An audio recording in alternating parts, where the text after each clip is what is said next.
जी जनाब, कैसे हैं आप सब लोग। ये है आज हमारा लिनक्स का ट्यूटोरियल नंबर 3 और इसमें हम बात करेंगे, थोड़ी बहुत डिस्कशन करेंगे लिनक्स पोर्ट्स के हवाले से। आपको पता है कि जिस वक्त हमने किसी सर्वर को एक्सेस करना होता है, उस पर किसी एप्लीकेशन को एक्सेस करना होता है, तो वो एप्लीकेशन या वो सर्विस किसी न किसी पोर्ट पर चल रही होती है। मिसाल के तौर पर जैसे हमने एसएसएच वाले ट्यूटोरियल में भी देखा कि ये अगर मेरा क्लाइंट है, ये पट्टी है मिसाल के तौर पर, पट्टी जिससे मैं एक रिमोट वर्चुअल मशीन जो हमारे AWS पे होस्टेड है, तो उसको अगर मैं एक्सेस करता हूं, मिसाल के तौर पर यहां से मैं उसको रिस्पांस भेजता हूं कि यार मैं तुझे एक्सेस करना चाहता हूं, तो अब जिस उसके लिए जो प्रोटोकॉल मैं यूज कर रहा हूं तो वो है SSH। ठीक है जी। SSH से जब मैं एक्सेस करूंगा तो उसकी कोई ना कोई पोर्ट होगी। अब अगर वो पोर्ट मिसाल के तौर पर 22 है, वो इस पर अगर ओपन है, तब ही मैं अपने क्लाइंट टूल से या पट्टी से इस VM को एक्सेस कर पाऊंगा। तो ये मैंने आपको थोड़ी सी एक्सप्लेनेशन बताई है कि ये पोर्ट, ये एक्चुअली एक रास्ता होता है कम्युनिकेशन का। अगर आपको पोर्ट की अगर समझ नहीं आ रही कि पोर्ट की कोई बड़ी मुश्किल से डेफिनेशन है, ऐसी बात नहीं है। पोर्ट एक्चुअली में एक कम्युनिकेशन का रास्ता है, अ वे ऑफ कम्युनिकेशन है, और पोर्ट के ही जरिए से हमारे जो पैकेट्स हैं, ठीक है जी, नेटवर्क ट्रैफिक या नेटवर्क पैकेट्स या डाटा पैकेट्स, वो किसी न किसी पोर्ट से रिसीव होते हैं। अब अगर मिसाल के तौर पर ये 22 पोर्ट है, तो 22 SSH के जो पैकेट्स हैं वो रिसीव करेंगे। अगर ये पोर्ट यहां ओपन हुई तो मैं आसानी के साथ इस VM से कनेक्ट हो जाऊंगा। इसी तरह मिसाल के तौर पर मेरी अगर इस पर कोई एप्लीकेशन चल रही है जो दोनों पोर्ट्स पर HTTP और HTTPS, ठीक है जी, तो वेब एप्लीकेशन मेरी अगर मिसाल के तौर पर इस वर्चुअल मशीन पर चल रही है और मैं अपने ब्राउजर से, अब मेरा क्लाइंट या जो टूल जिससे मैं एक्सेस कर रहा हूं वो है मेरा ब्राउजर abc.com, तो क्या होगा, पैकेट्स जाएंगे यहां पर। और अगर अब देखें ना, ये सारी चीजें ये डिफाइंड है, पोर्ट्स डिफाइंड है कि अब वेब एप्लीकेशन के लिए जो ट्रैफिक है उसके लिए पोर्ट्स कौन सी ओपन होनी चाहिए, 80 और 443, 80 फॉर नॉन सिक्योर और 443 फॉर सिक्योर। तो बेसिकली जो आसान अल्फाज में पोर्ट जो है वो कम्युनिकेशन का एक रास्ता होता है जिसके जरिए से सर्वर्स भी आपस में कम्युनिकेट करते हैं, क्लाइंट सर्वर भी आपस में कम्युनिकेट करते हैं। क्लाइंट कोई भी हो सकता है, आपका वेब ब्राउजर हो सकता है, आपका पट्टी हो सकता है, या कोई भी टूल है। जैसे MySQL का हमारा कोई सर्वर है तो उसको एक्सेस करने के लिए हम कोई डिफरेंट टूल इस्तेमाल करते हैं, ठीक है, जैसे SQL Yog है, इस तरह का कोई टूल है, तो वो पोर्ट 3306 पर चल रही होती है MySQL। तो जाहिर है अब वो पोर्ट भी ओपन होगी तो तभी हम अपने क्लाइंट से MySQL सर्वर को एक्सेस कर पाएंगे। इसकी हमने एक ड्रिल जो है ना वो SSH वाले वैसे लेक्चर में की थी। मिसाल के तौर पर उस पर पोर्ट 22 SSH के लिए यूज हो रही थी और हमने उसे चेंज कर लिया था 8899 पर। तो 8899 जिस वक्त हमने पोर्ट चेंज की SSH की, तो हमने उस पोर्ट को फिर बाद में अलाउ करवाया था AWS में जाके, सिक्योरिटी ग्रुप में, अपने IP पर भी या एनीवेयर पर भी हमने इस पोर्ट को ओपन करवाया था। तो इससे क्या साबित हुआ, साबित ये हुआ कि हर कम्युनिकेशन के जो पैकेट्स हैं वो किसी न किसी पोर्ट के जरिए से रिसीव होते हैं, और पोर्ट्स रास्ता होता है, एक रास्ता होता है जिसके जरिए हम पैकेट्स भेजते भी हैं और रिसीव भी करते हैं। अब सर्वर टू सर्वर कम्युनिकेशन है, तो जाहिर है जिस वक्त मैं एक सर्वर से दूसरे सर्वर पर SCP चलाता हूं, rsync चलाता हूं, तो वो कम्युनिकेशन भी देखे ना दोनों सर्वर्स के दरमियान हो रही है। तो जाहिर है जिस वक्त IPs वाइट लिस्टेड नहीं होंगे, पोर्ट्स ओपन नहीं होंगी, तो हमारी कम्युनिकेशन नहीं हो पाएगी। पोर्ट्स एक्चुअली में एक कम्युनिकेशन का एक रास्ता देती हैं जिसके जरिए हम अपने वर्चुअल मशीन्स को या अपने सिस्टम्स को, या कुबरनेटिस क्लस्टर की अगर बात करें, कुबरनेटिस क्लस्टर में भी जो है ना पोर्ट्स यूज होती हैं। इसी तरह वॉइप जो है, voice over internet protocol, SIP packets, ये सारे उनके लिए अलग से पोर्ट्स हैं। तो इसलिए आपको as a DevOps engineer Linux की जो मोस्ट कॉमन तकरीबन 20 से 25 पोर्ट्स हैं, तो मैंने कहा वो भी आपको बता दूं जो हमें हर सूरत में पता होने चाहिए। और मिसाल के तौर पर यहां पर क्यों पता होनी चाहिए, अब जैसे डीएनएस की पोर्ट है, वो एक ये हमारा वर्चुअल मशीन जिस पर मैं डीएनएस की क्यूरीज रन करता हूं। अब डीएनएस की पोर्ट क्या है, 53 है, ठीक है। तो अब 53 मुझे पोर्ट का पता होगा तो तब मैं यहां पर ट्रबल शूट कर सकूंगा। 53 पर जो है ना मैं अपनी क्यूरीज लगाऊंगा या कोई कमांड्स यूज करूंगा, नेटवर्क स्टेटस, नेट स्टैट या पीएस प्रोसेस शो वाली कमांड्स यूज करके तब मैं डीएनएस क्यूरीज के बारे में देखूंगा, भाई यहां पर क्यों नहीं रिजॉल्व, मेरी साइट क्यों नहीं रिजॉल्व हो रही। ये एक कॉमन सी एग्जांपल दे रहा हूं। इस वर्चुअल मशीन पर अगर मेरी साइट रिजॉल्व नहीं हो रही तो जाहिर है किसी न किसी पोर्ट पर चल रही होगी। 53 अब डीएनएस की पोर्ट है, तो अब इस पोर्ट को यूज करते हुए मैं इस वीएम को ट्रबल शूट करूंगा और देखूंगा कहां पर मसला है, क्यों नहीं रिजॉल्व हो रहा, ठीक है। इसलिए ये जो मोस्ट फ्रीक्वेंटली कॉमनली जो पोर्ट्स यूज होती हैं वो हमें जरूर पता होनी चाहिए। और चलें जल्दी से बात करते हैं कि वो कौन सी पोर्ट्स हैं और उनके अगेंस्ट कौन सी सर्विस चल रही होती है। तो सबसे पहली पोर्ट हमारे पास 21 से स्टार्ट करते हैं, ठीक है, 21।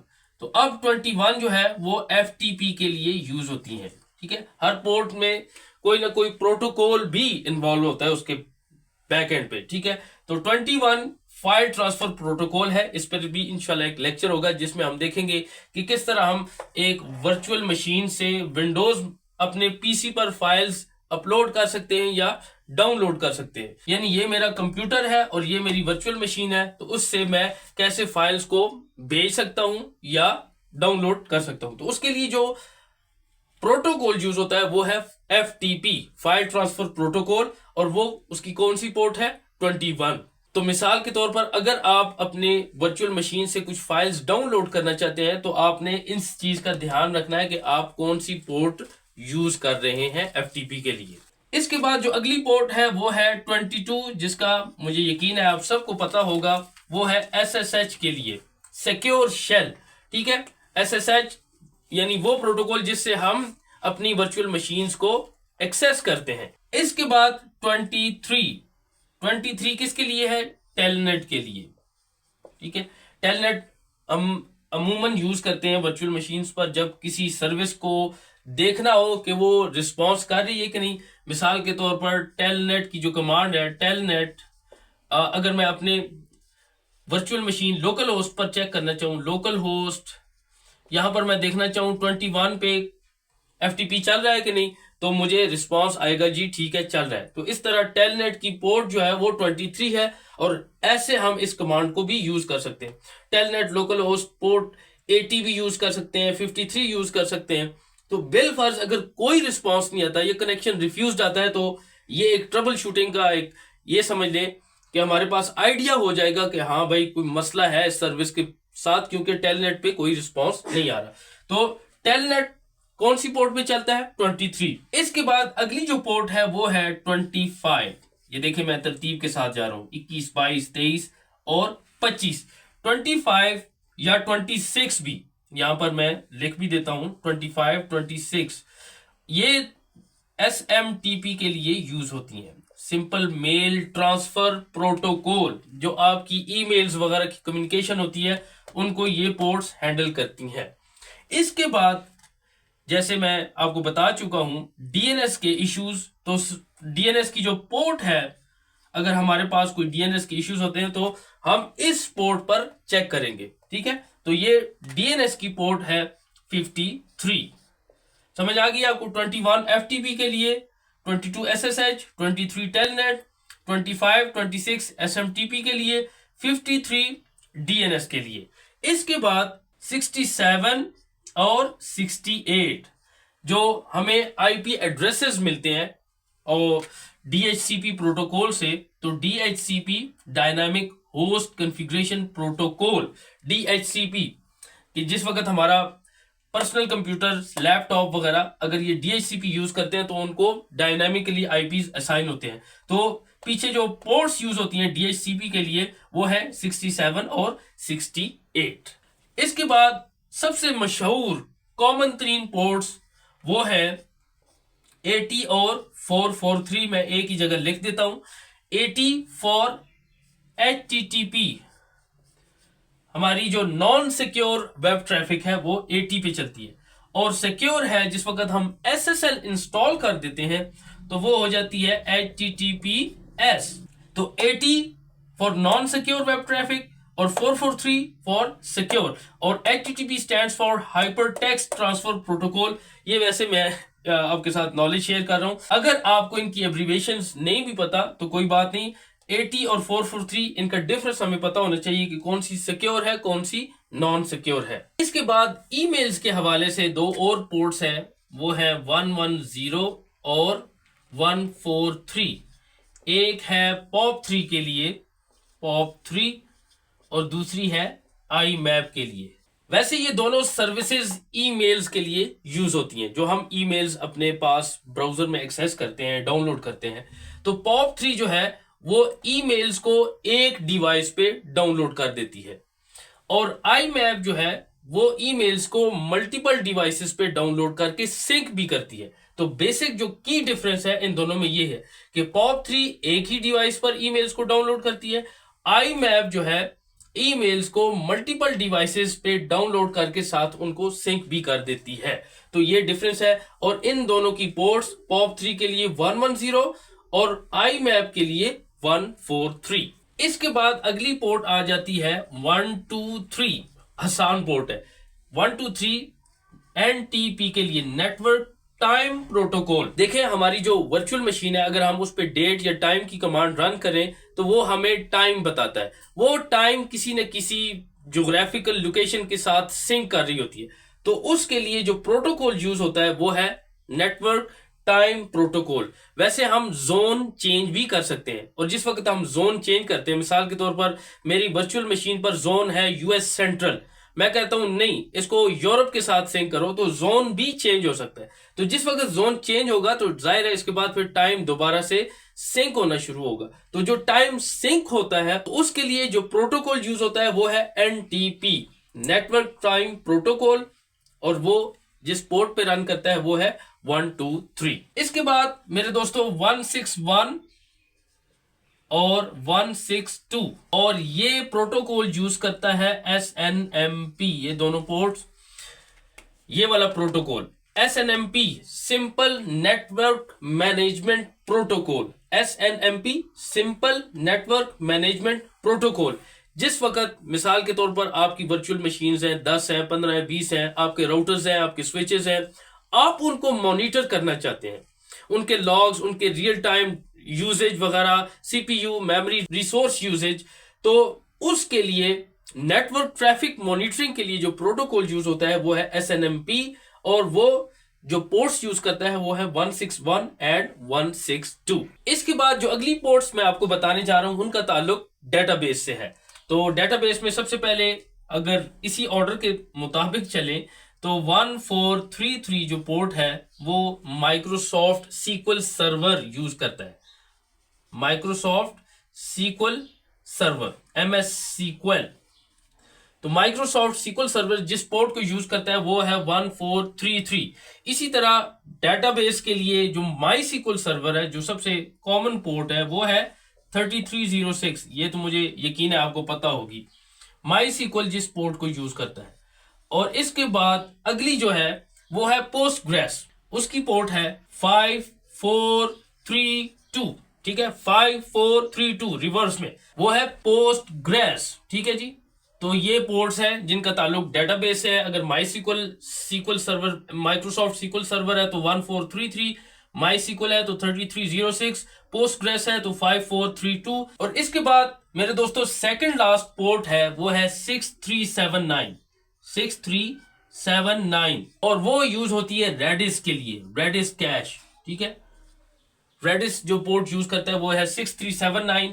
और इसके बाद अगर मैं ये कहूं कि अल्टरनेट पोर्ट जो है HTTP और HTTPS के लिए एक और भी यूज होती है, यहां पर वैसे मैं एडिशनली लिख देता हूं, वो है 8080। इस पोर्ट से भी आपका बड़ा वास्ता, हमारा वास्ता पड़ता है डेवऑप्स इंजीनियर्स का। तो ये अल्टरनेट मैं लिख देता हूं, अल्टरनेटिव पोर्ट HTTP की अल्टरनेटिव पोर्ट AT-AT यूज होती है। तो ये कुछ बहुत ही ज्यादा कॉमन, बहुत ही ज्यादा मशहूर, जो कि बहुत ही ज्यादा फ्रीक्वेंटली यूज होती है हमारी day to day DevOps routine job में, और जिनके साथ हमारा वास्ता पड़ता है ट्रबल शूटिंग के लिहाज से। क्योंकि जिस वक्त मिसाल के तौर पर आपने कोई लॉग्स देखने हैं तो आप किसी न किसी पोर्ट पर ग्रैब करते हो उन्हें, ठीक है, कि भाई मुझे इस पोर्ट के लॉग्स दिखाओ। तो जाहिर है अब आपको पोर्ट्स पता होंगी तो तभी आप ट्रबल शूट कर सकेंगे। और बार दफा मूड पे डिपेंड करता है, तो इंटरव्यूअर आपसे पोर्ट्स के बारे में भी पूछ सकता है। तो ये जो सबसे ज्यादा कॉमनली यूज होती हैं, मैंने थोड़ा थोड़ा जो है ना हर सर्विस के बारे में भी बता दिया है। FTP फाइल ट्रांसफर प्रोटोकॉल 21 है, SSH 22, टेलनेट 23, SMTP मेल्स के लिए 25, 26, DNS के लिए 53, DHCP dynamic host configuration protocol 67, 68, और ज्यादातर जो ज्यादा कॉमनली यूज होती हैं वो वेब की एप्लीकेशंस के लिए HTTP, HTTPS, और अल्टरनेटिव जो है HTTP के लिए AT-AT 443, जिसमें 443 सिक्योर है और इनक्रिप्टेड है। 110, 143 POP3 और IMAP के लिए दोनों का डिफरेंस भी हमने देख लिया कि एक ईमेल्स को डाउनलोड करता है एक ही डिवाइस पे, ये मल्टीपल डिवाइसेस पे डाउनलोड भी करती है और ईमेल्स को सिंक भी करती है। और 123 नेटवर्क टाइम प्रोटोकॉल के लिए, जिस वक्त हम अपने सिस्टम को, अपनी वर्चुअल मशीन को किसी न किसी जोन, टाइम जोन के साथ सिंक करते हैं, तो उसके लिए जो प्रोटोकॉल यूज होता है वो NTP है। SNMP डिवाइसेस को मॉनिटरिंग करने के लिए जो प्रोटोकॉल यूज होता है, जिससे हमारे पास लॉग्स आते हैं, रियल टाइम डाटा आता है, यूजेज वगैरह, रिसोर्स यूजेज। तो SNMP simple network management protocol 161, 162, और इसके बाद ये 3 डेटाबेस के हवाले से माइक्रोसॉफ्ट है तो 1433, और MySQL है तो 3306, और पोस्टग्रेस है तो 5432। माइक्रोसॉफ्ट से मुराद माइक्रोसॉफ्ट SQL सर्वर है बाय द वे। और रेडिस कैशे के लिए 6379, और अगर अल्टरनेट पोर्ट अगर मैंने आपको लास्ट में ये बताया है। और वैसे रेंज जो ये सारी, ठीक है, ये रिजर्व्ड पोर्ट्स हैं, ये सब, ये पूरी दुनिया में ये रिजर्व्ड पोर्ट्स है। इधर मैं लिख भी देता हूं रिजर्व्ड, और ये अब पता नहीं जब तक हम जिएंगे ये पोर्ट्स ही यूज होंगी, ठीक है, तो इसलिए इनको रिजर्व्ड पोर्ट्स कहते हैं। वैसे आखिर में अगर ये आपको नहीं भी याद रहता तो जो रेंज है पोर्ट्स की वो 0 से लेकर 65,535 ये पोर्ट रेंज है टोटल, सारी जितनी भी पोर्ट्स है, ठीक है, 0 से लेकर 65,535। और वैसे मैंने देखा है कि हमारा जो कुबरनेटिस एक टूल है उसके लिए भी अच्छी खासी पोर्ट्स है, लेकिन वो हम इलादा से डिस्कस करेंगे इंशाल्लाह अपने कुबरनेटिस वाले लेक्चर्स में। तो ये पोर्ट रेंज टोटल है 65,535, और ये सारी उनमें से रिजर्व पोर्ट्स हैं। और सबसे ज्यादा कॉमनली यूज्ड, फ्रीक्वेंटली यूज्ड जो पोर्ट्स हैं वो आज हमने इस छोटे से लेक्चर में डिस्कस कर लिया। उम्मीद है आपको ये याद रहेंगी और आगे आपका इनसे जरूर पाला भी पड़ेगा। मिलते हैं आपके साथ अगले ट्यूटोरियल में, तब तक के लिए अल्लाह हाफिज।